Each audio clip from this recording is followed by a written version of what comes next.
The views and opinions expressed on any program are those of the producers and/or the persons appearing on the program and do not necessarily reflect the views and opinions of FRC Media, Bristol Community College, or the City of Fall River.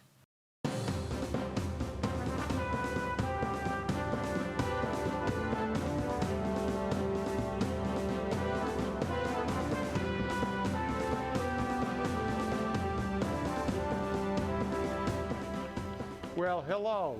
Welcome to Spindle City Straight Talk. I'm Chip. And I'm CJ. And it is Friday in the rib after another week of semi-chaos. Yep. We got a lot of stuff to talk about. Yes, we do. Let's open up with the big thing. Of course, the $263 million white elephant that's sitting down the street. What? Yeah. Did you notice all the police cars in front of it today? Yeah, I did. Yep. White elephant, pink elephant. It's multicolored elephant. Yeah, it's a multicolored elephant, that's for sure. So what happened was a student was found with a high-capacity firearm. And he was arrested off campus. They wanted to make that clear. He was arrested off campus.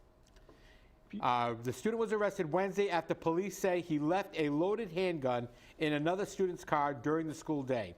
On Wednesday evening, the department says in a press release, officers responded to reports of an attempted car break-in. They found a teenage boy trying to access a car belonging to another Durfee student, allegedly to retrieve a bag he had left there during the day that contained a handgun. There is no indication thus far that the firearm was brought inside of the school.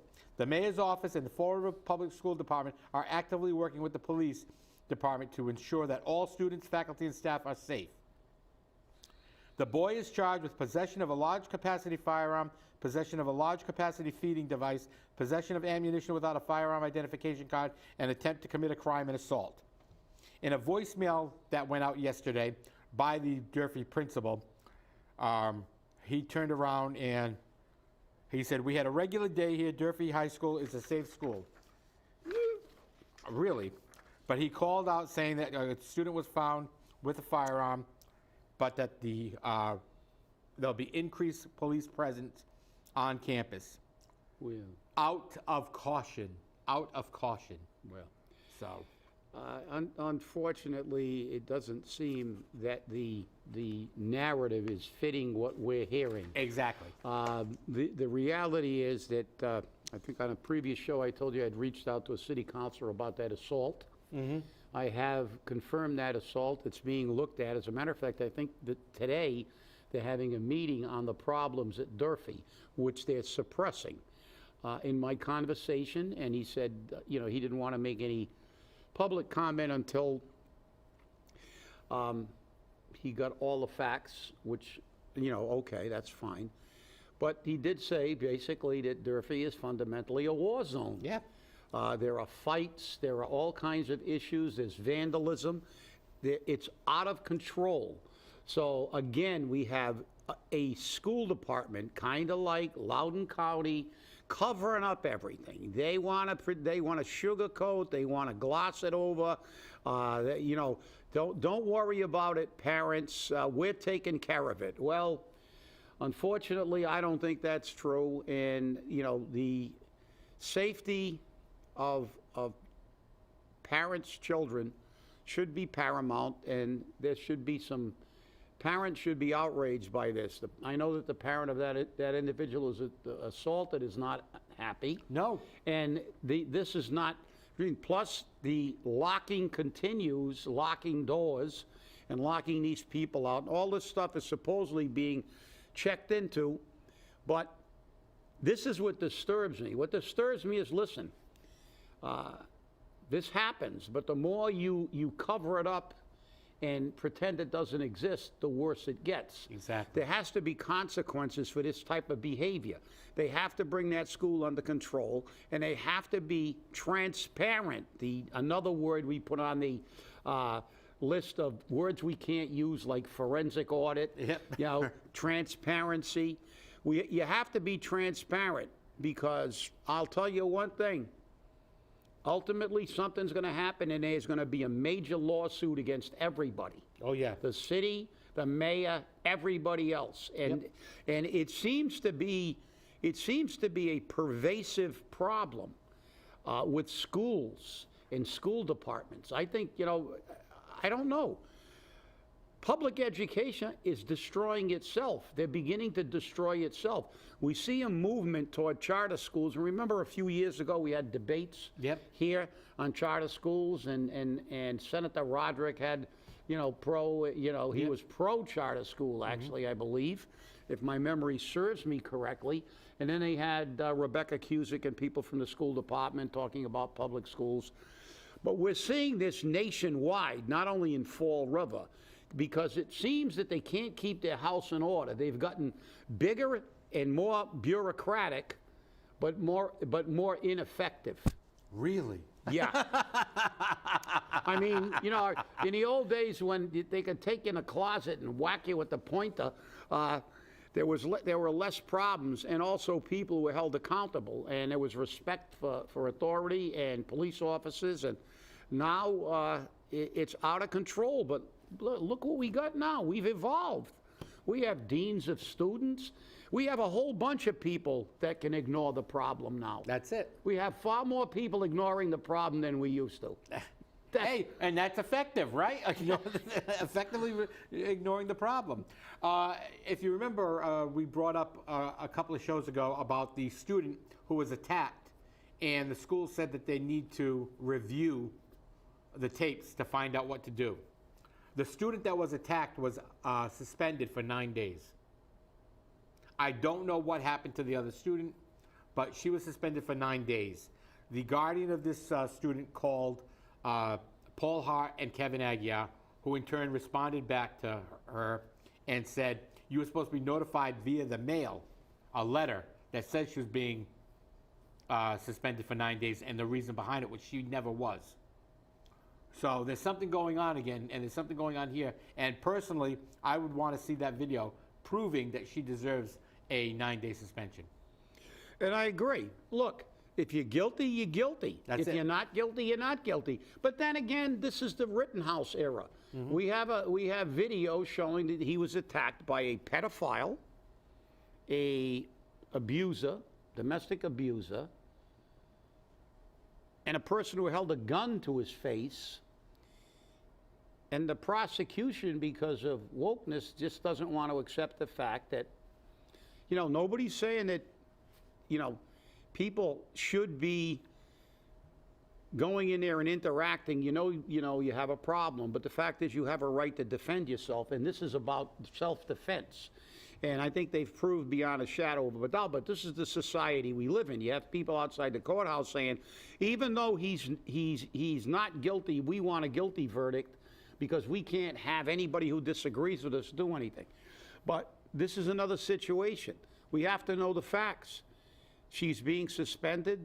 Okay, let's look at the thing. But what happened to the other individual? Right. Regardless of what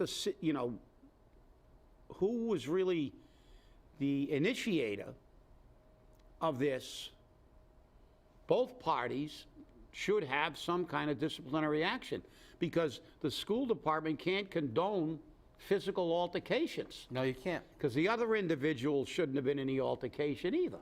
So there seems to be a total, a lack of control. We're hearing this, and this isn't an isolated incident. Right. We're hearing it from numerous people. I get calls, I get texts, and I know you do. We get them from people. students. We get pictures. Yep, we get them from students. We get them from parents. We get them from grandparents. Yeah. We get them from teachers. Yeah. Which I find amazing, because they're actually reprimanded or told not to say anything about it. Yeah. Well, it's kind of like Mother Russia in China. Yeah. So you don't say anything. Let's twist the narrative. Let's pretend it doesn't happen.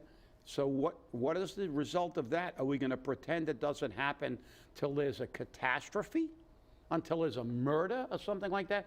You got apparently a student bringing a weapon with a high-capacity magazine. Remember, he didn't bring it into the school. Well, That's what they say. They didn't find it in the school. Right. No telling if this individual brought it to school and kept it in a bag. Has he brought it prior? Yeah, we don't know. And obviously, we got a whole bunch of issues here. Are the police going to file charges? Obviously, this individual isn't old enough to get a gun permit if he's in high school, unless he's is in his 18th year in high school. But also, high capacity magazines are outlawed in the state of Massachusetts. You can't have a high capacity magazine in the state of Massachusetts. You can only have a maximum of 10 rounds. Right. So high capacity magazine, even if a person who has a permit to carry or a firearms identification card is still illegally carrying a weapon, even though he has a license to carry if he's got a high capacity magazine. Right. It's against state law. So, I mean, there's all kinds of issues here, and the fact that that weapon was brought to school, to me, it makes me think of why did he bring it to school? Was something gonna happen after school, during school? Or, why would you bring a loaded weapon to a school? I don't know. And the problem is, no one seems to know. Well, I mean, and let's look at the whole picture here. If students are being attacked in the school, if students are being placed in fear, if they're being bullied, maybe that's why the gun was in effect. Maybe that's why they put the gun in effect, because he wanted to defend himself. Remember, that student was told that they had to give her an emergency evacuation because they were in fear for her life. Emergency evacuation for fear for her life. Well, I mean, if the kid had access to a gun, he may say, hey, they were in fear for her life for her. What about me? Well, you're right, CJ, because I think that this is one of the reasons they try to sit on all these things. Because when we begin to look at possible scenarios, they were in fear for her life. Was this a gang-related issue? Could this have been a gang-related issue where there would be retaliation? There were a whole bunch of scenarios that people go, well, you're overanalyzing. No. We have to speculate because we don't have information, and that's what we're to provide it. And we're not provided information, and people should be provided information. If that school has an issue with controlling its population, the citizens should be aware of it, and the citizens should be aware of what they're doing to get this under control. Now, I'm looking at this, and I'm thinking as as someone who understands firearms,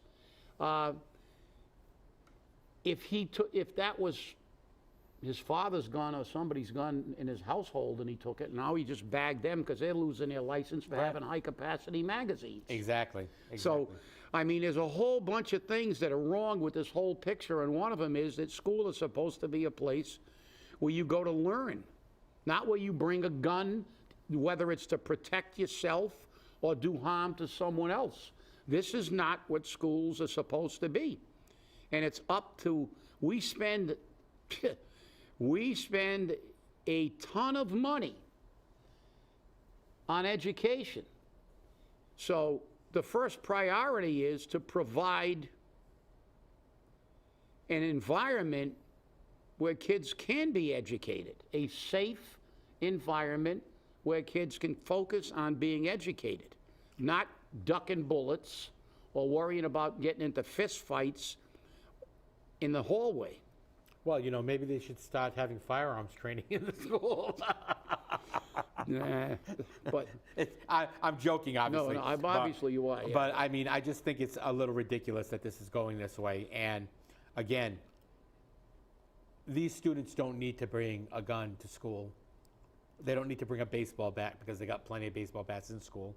They don't need to do any of that because all they got to do is take a kid and push him off a tier. And down he goes, and he's going to be crippled, broken bones, or dead. Those are the three options you have there. Well, it's but the school was designed with safety in mind. It's a scary scenario. Yeah. I mean, look, let's face it. These kids like to believe that they're adults and they're as smart as adults and everything else. And some adults don't have any self-control. But see, the things I look at is you get a teenager who really, they don't have a lot of self-control. They're hormone-driven for the most part. What happens now? He's got a gun. It's not in school. What happened is sometime during a school day, if someone gave him some problems and he got really upset, and he went out to his car and got that gun and came in, brought it back into the school or took it out at the end of school and began to use it. Right. Because he was out of control and he couldn't, because we have adults who lose it and do something like this and cause irreparable damage. We cannot have a student population like this and have these kind of things. It has to be, and they're going to say, well, it wasn't in school, so we couldn't find the gun and blah, blah, blah. Well, that's partially true, but as you got the point you made, what is the necessity to bring a gun to a school? Right. Or anywhere in the area of a school? Was it, as you said, was it for his own self-protection because it's so dangerous? Or was it because there was some gang affiliated? There's a million scenarios, and you can sit here and speculate all day, but what you don't have to speculate on is that there's a problem. There's a serious problem, and we have to deal with it. Yeah, no question about it. I mean, we have shootings all over the city as it is, okay? We hear it every day. There's a shooting here, there's a shooting there, 5 casings here, 7 casings there, 14 casings here. Nobody was shot, somebody took a bullet, somebody didn't take a bullet. There's always, we hear it every day. You and I both, we Yep. get the phone calls, we read the reports, we know what's going on. Thankfully, this gun didn't make it inside the school. Because remember, even if it had made itself inside the school, there's no saying that this kid would keep it. Could sell it, could lose it, somebody could take it from him and shoot him. Yeah. I mean, you never know what's going to happen. So, I mean, it's a dangerous situation and one that we need to do without. Yeah. Just so you know, prior to our show starting, the U.S. Congress passed the Build It Better bill, Build Back Better, or however they put it, and it's going to go to the Senate now. And now we can give the illegals $450,000 right. now. So, and yet we gave 9/11 victims less than that. We give military people who are killed defending this country. This is outrageous. Yeah. You're giving criminals a bonus for sneaking into the country. Yep. But we'll see what happens at the Senate. Hopefully, it won't get through the Senate. So we'll see. We can hope, that's for sure. Well, guess who's making the news again?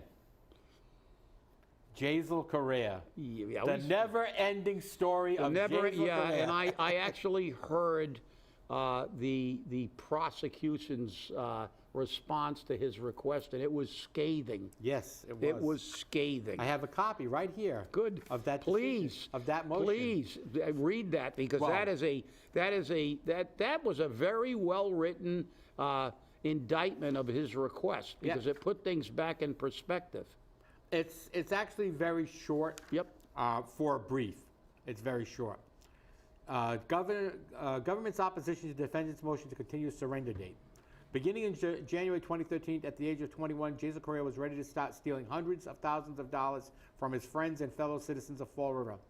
In February 2015, at the age of 23, Jasiel was ready to start defrauding the IRS out of tens of thousands of dollars in taxes he owed.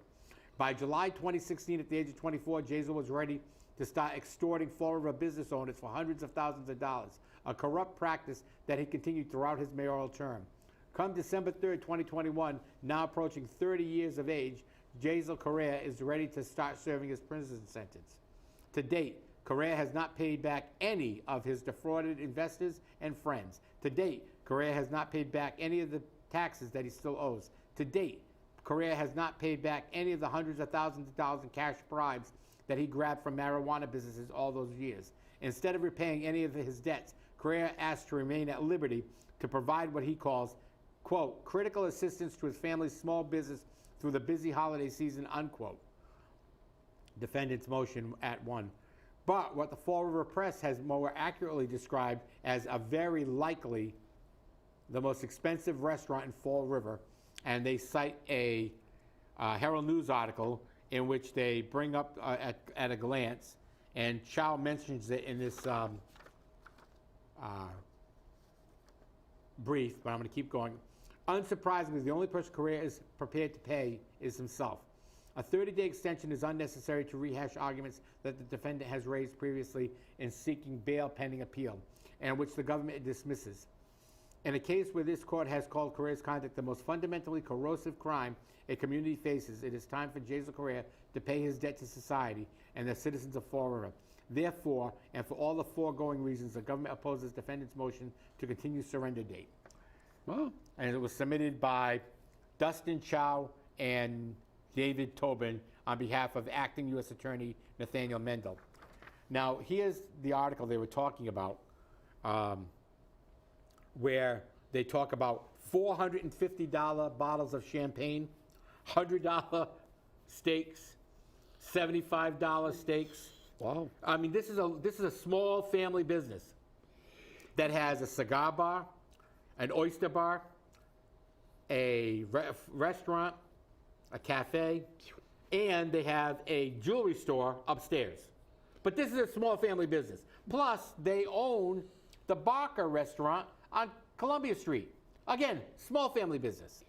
Wow. Well, that's some. Look, you know I am a steak aficionado. Those are Abe and Louie's in Boston and Peter Luger in New York. Peter Luger's for you people who want a good steak if you're ever in New York City. And I think they've opened up after 100 years, something in Long Island. But Peter Luger's Steakhouse has been around for 100 years, better than 100 years. It's known as the best steakhouse in the world. They have a special aging process, and you pay $120 or $120 for a porterhouse for two there too. But Without sides. without sides, yeah, a la carte. Everything else is extra. But those are prime steakhouse prices in places like Boston and New York. I mean, putting a steakhouse like that in Fall River, I'm amazed it's still in business. So am I. You know, I mean, $100, people will go, my God, $100 steak. But if you go to a prime steakhouse in a major city, those prices are about average. Exactly. They're about average prices, And, but another- not for Fall River, Right. you know. And another thing that this restaurant does is they have special nights where they bring in very, very, very expensive bottles of whiskey, brandy, and they have a sipping party, and people pay for that. And we're talking bottles that go $2,000, $3,000, $4,000, $5,000 for a small bottle, like a $750, and they're having sipping parties with it. Yeah, well, Okay, but this is a small family business. Come on, small family business. well, you know, I mean, Small family business that got streetscapes. yeah, obviously, you have to say, okay, it is, but it is obviously, I don't know, to me, you know, normally when a business comes into an area, you know this well, they do a study demographically to see if whatever product they're pushing fits in that community. It's like, you know, you don't go out to the Midwest and try to open up a seafood restaurant. They're not really popular out there because everything has to be flown in. It would be too expensive Right. in certain areas. But I mean, Unless you're Red Lobster. yeah, yeah. Well, it is what it is with Red Lobster, but it's a chain.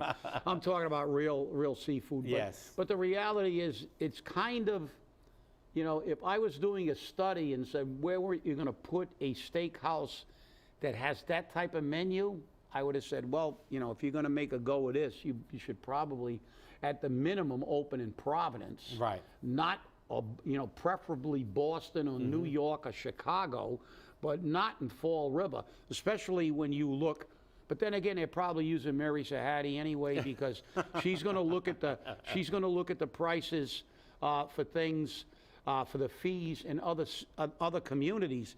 What she's probably not going to look at is the income of that community and their ability to pay those fees. See, they don't care. Why do people who know me call me when oh man. but during the show. But she's not going to do a study of the fact that Fall River's probably got the lowest per capita and household income of any of these communities. So like I've always said about property taxes, let's make our property taxes a ratio in proportion to the ability to pay. See, they never worry about ability to pay. No, they don't. The only time they worry about ability to pay is when working people try to get a pay raise. That's right. Because when you try to get a pay raise and you're a regular worker, you have to prove that the city can afford to give you that pay. So there's no comparison. You compare yourself with another city, the arbitrator throws that right out. You can't compare yourself with Newton. Look at the kind of per capita income they got. Look at the money they have. So, but when they're looking to tax and break the taxpayer, well, guess what? They don't care. It's just, let's see what everybody else charges, and let's look at Newton and Boston. Jesus, this guy. I'm telling you. I'm sorry.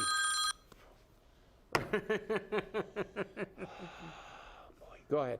Yeah, so they don't look at the ability to pay, and it's too bad. So, but I got to touch on something quickly, CJ, and I know that we never have enough time on the show because we live in Fall River and there's so much to talk about.